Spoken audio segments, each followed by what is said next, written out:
Hello guys, সবাই কেমন আছেন? আশা করি সবাই ভালো আছেন। আজকে নিয়ে এলাম ভাগ্যরেখা ধারাবাহিক নাটকের ২৯৬তম এপিসোডের পুরো এক্সপ্লেনেশন। এই এপিসোডে যেসব নাটকীয় ঘটনা ঘটেছে সেগুলো আপনাকে এক মুহূর্তের জন্যেও স্ক্রিন থেকে চোখ সরাতে দেবে না। চলুন একদম শুরু থেকে শেষ পর্যন্ত পুরো এপিসোডটা বিশ্লেষণ করে ফেলি। শুরুতেই আমরা দেখতে পাই নয়নাজি গেছেন কীর্তির খোঁজে কীর্তির বাবার বাড়িতে।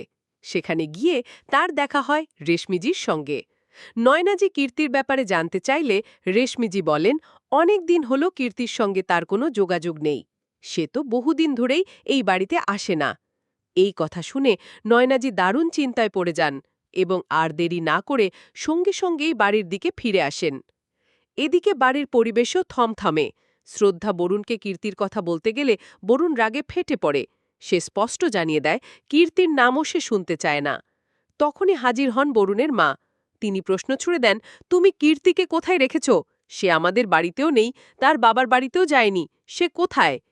এই প্রশ্নের উত্তরে কেউ কিছু বলার আগেই বাড়ির সকলকে অবাক করে দিয়ে সেখানে হাজির হয় কীর্তি।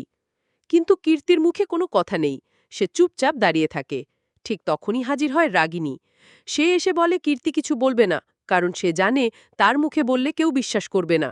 তাই রাগিনী নিজেই বলে দেয় কীর্তি এতদিন ধরে রাগিনীর স্বামী রাজের সঙ্গে সম্পর্ক রেখেছে। এই কথা শুনে গোটা পরিবার স্তব্ধ। বরুণের মা রেগে গিয়ে কীর্তিকে থাপ্পড় মেরে দেয়। বাড়ির সবাই একে একে কীর্তিকে দোষারোপ করতে শুরু করে।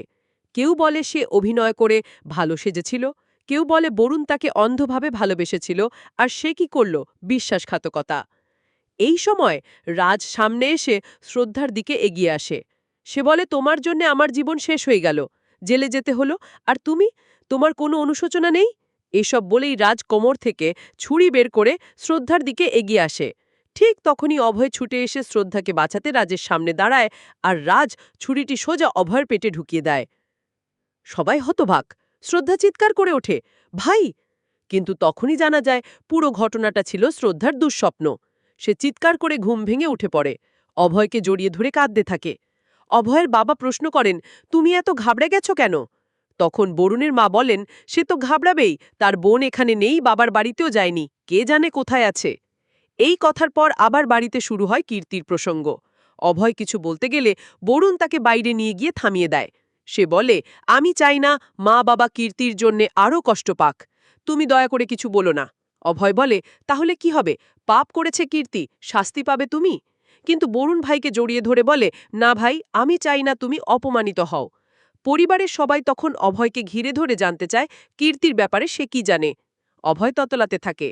তখন শ্রদ্ধা চট করে বলে দেয় কীর্তি তার বান্ধবী মিনিকার বাসায় আছে। কিন্তু বরুণের মা প্রশ্ন তোলেন, শ্বশুর বাড়ির মেয়ে কি এতদিন ধরে বাইরে থেকে থাকতে পারে? শ্রদ্ধা তখন বোঝানোর চেষ্টা করে বরুণের সঙ্গে ঝগড়া হয়েছে বলে সে বাবার বাড়িও যায়নি, শুধু আমায় জানিয়েছিল যেন আমি বরুণ আর কেয়ারার খেয়াল রাখি। এতে অভয় খুশি হয় না। সে রেগে রুমে চলে যায়।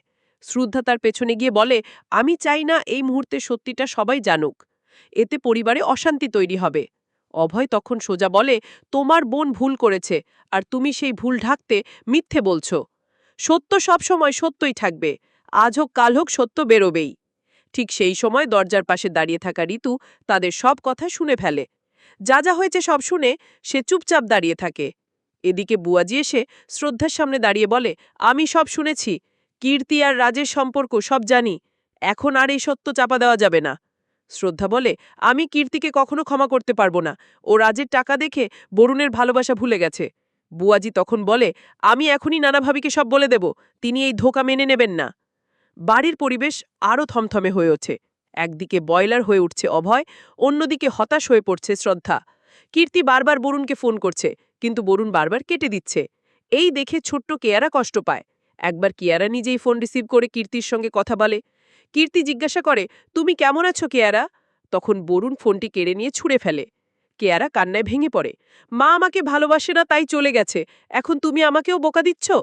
তখন বরুণ মেয়েকে জড়িয়ে ধরে বলে, না মা, আমি আর কখনো তোমাকে বকা দেব না, আমি তোমাকে ছেড়ে যাব না। ফোনের ওপাশ থেকে কীর্তি কান্না করতে থাকে। পরের দৃশ্যে আমরা দেখি রাগিনী শ্রদ্ধাকে একটা মেসেজ পাঠায়, তোমার 7 দিনের একদিন শেষ হতে চলল। এই শেষ লাইনের মধ্যে দিয়েই বোঝা যায় নাটক এখন সবচেয়ে উত্তেজনাপূর্ণ পর্বে প্রবেশ করেছে। সামনে আরও বড় চমক অপেক্ষা করছে। তো বন্ধুরা, এই ছিল ভাগ্যরেখা ধারাবাহিক নাটকের 296তম এপিসোডের বিস্তারিত ঘটনা। যদি এই ভিডিও ভালো লেগে থাকে তাহলে অবশ্যই একটা লাইক দিন, আমাদের চ্যানেলটি সাবস্ক্রাইব করুন এবং পাশে থাকা বেল আইকনটি বাজিয়ে রাখুন যেন পরবর্তী এপিসোড মিস না হয়। কালকেই আসছে 297তম এপিসোডের বিশ্লেষণ, তাই চোখ রাখুন আমাদের চ্যানেলে। ধন্যবাদ সবাইকে।